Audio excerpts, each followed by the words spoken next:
Hello everyone, today I'm gonna do a video talking about appendage breaking and the royal arm fierce, okay, Mace of the Fierce. And I'm gonna start the video talking about appendage breaking. It's something very important in the game and a lot of people don't understand it properly. But basically, most enemies in the game have parts of their body that can break.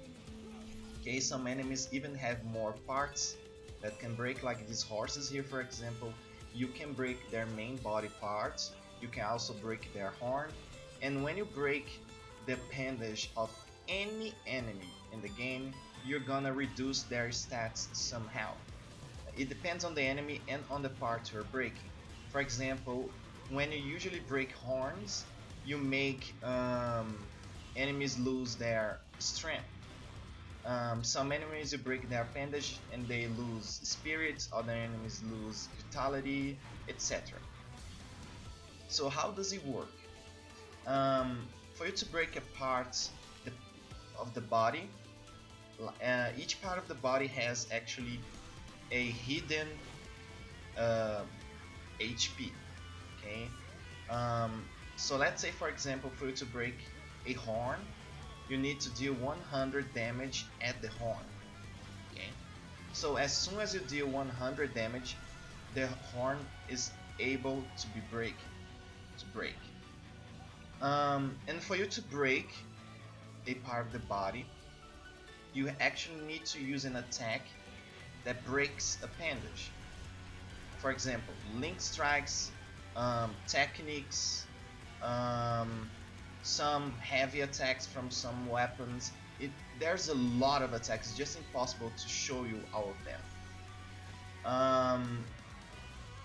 But so this is how it works. An enemy needs to receive 1000 damage to break his appendage. As soon as you deal 1000 damage, you do an attack that can break appendage, right? And it breaks. Some weapons have appendage breaker multiplier. Okay, the Saber's rifle, for example, it has a plus 10 multiplier to break appendage. So let's say you have to deal 1000 damage to break the appendage of the enemy, and you have the Saber's rifle. Each attack you do with this rifle, you are actually doing plus 10, no, you multiply by 10 of the damage you're currently doing. So if you do like 10 damage with that rifle, you are actually doing 100 damage for the appendage. If you deal 1000 damage, you're doing 10,000 damage to the appendage.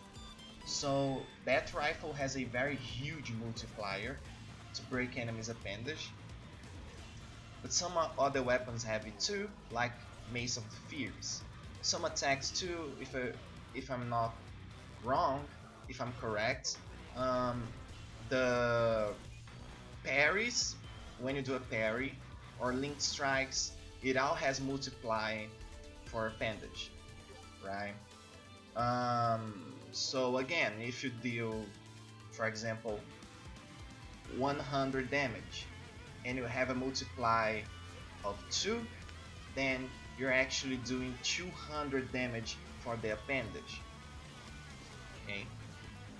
And one thing about this royal arm Mace of the Fierce is that it is very slow, and it is outshined by the Saber's rifle. So it's pretty bad, especially because the moveset's bad. But recently, I don't remember if someone told me about this or if I was the one that discovered it, but recently I've realized that the parry from the Mace of the Fierce has a huge area of effect. Like, it hits a bunch of enemies at the same time, just like you can see on the screen right now. So this means that if you are fighting many enemies, you may want to use this mace and focus on parries, because this way you're gonna hit so many enemies at the battlefield. It's gonna be amazing. So this is a strat that I've been using, and it works very well. This is like the best way for you to use the mace. And I've done a video with Royal Arms tips, so this video kind of helps. That one, it's on the description. And I also did a video about crowd control, and this parry here is very good at crowd control, so it also helps that video, and it is also going to be on the description. But anyway, thank you very much for watching, and I hope it helped you. Bye bye.